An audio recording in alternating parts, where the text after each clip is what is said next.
Inkontinensia urin atau mengompol adalah keluarnya urin di luar kehendak kita. Jadi kita berkehendak bahwa urin kita itu keluar saat kita sudah siap di toilet siap untuk mengeluarkan air kencing, barulah kita berkemih. Nah, di luar itu semua, kalau sampai air kencing kita keluar, itu adalah mengompol, walaupun keluarnya hanya setetes.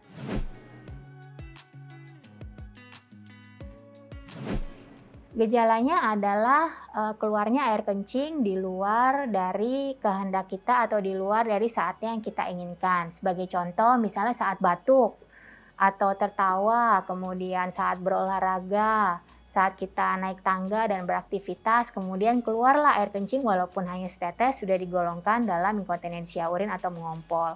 Atau jenis yang lain misalnya kita kebelet, susah untuk menahan kencing, kemudian kita terburu-buru ke kamar mandi, belum sampai ke toilet sudah keluar kencingnya, nah itu juga digolongkan kepada, golongan mengompol atau inkontinensia urin.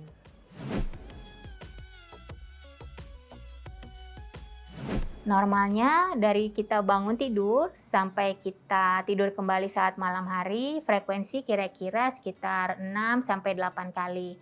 Nah, apabila kita, berkemihnya sudah lebih dari 8 kali, itu sudah kita golongkan kandung kemihnya mungkin terlalu overaktif atau mungkin yang dikenal dengan beser.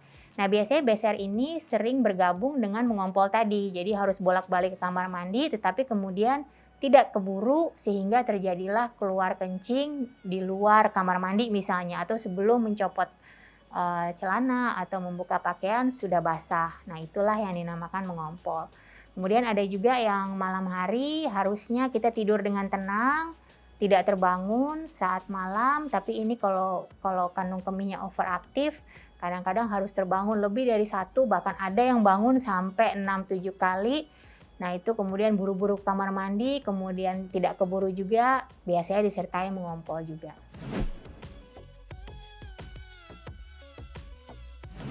Nah, penyebabnya yang pertama bisa karena satu tadi kandung kemih kita terlalu overaktif ya, jadi susah untuk menahan keinginan untuk berkemih. Kemudian yang kedua, dinding dasar panggul kita nih yang sudah, tidak kuat lagi untuk mensupport, jadi sehingga kalau kita batuk, atau kita tertawa, atau mengangkat berat, kemudian keluarlah itu, air kencing. Atau bisa juga disebabkan karena berbagai tindakan ya di saluran kemih kita, entah itu tindakan operasi atau tindakan teropong, itu juga bisa menjadi salah satu, efek samping tindakan. Nah, ada juga yang mengompolnya ini, lebih karena kantong kencing kita itu penuh, terlalu penuh sehingga luber istilahnya. Jadi penuh penuh penuh tidak bisa dikeluarkan, akhirnya luber menetes terus. Dikiranya mengompol, tapi sebenarnya hal itu dihubungkan dengan sulit untuk berkemih.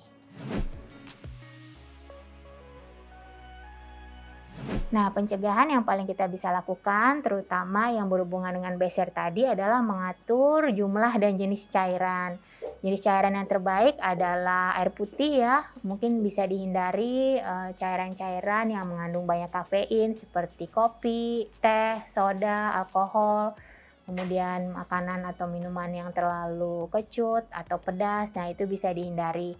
Kemudian yang paling kita bisa lakukan adalah latihan otot dasar panggul untuk menguatkan support dinding dasar panggul kita sehingga mengompol bisa dicegah, yaitu yang dikenal oleh masyarakat mungkin dengan latihan Kegel.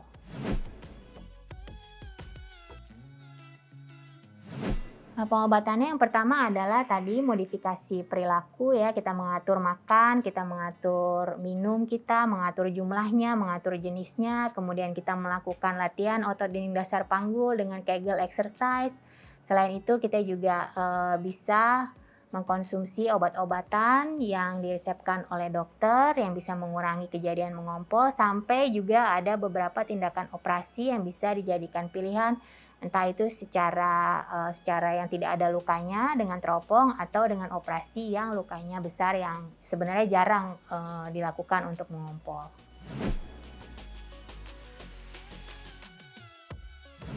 Untuk faktor resiko mengompol ini yang pertama adalah, kegemukan, obesitas ya, kemudian, faktor melahirkan dengan anak yang cukup banyak, melahirkan normal dengan berat badan bayi yang cukup besar ya, biasanya di atas 3 kilogram. Dan faktor menopause, di mana hormon estrogen pada perempuan itu sudah menurun. Kemudian faktor risiko yang lainnya adalah riwayat operasi, seperti misalnya mengangkat rahim dan lainnya sehingga bisa menyebabkan mengompol. Demikian pembahasan topik mengenai mengompol atau inkontinensia urin bersama saya, Profesor Harina Elianti Raharjo. Sampai jumpa pada episode berikutnya.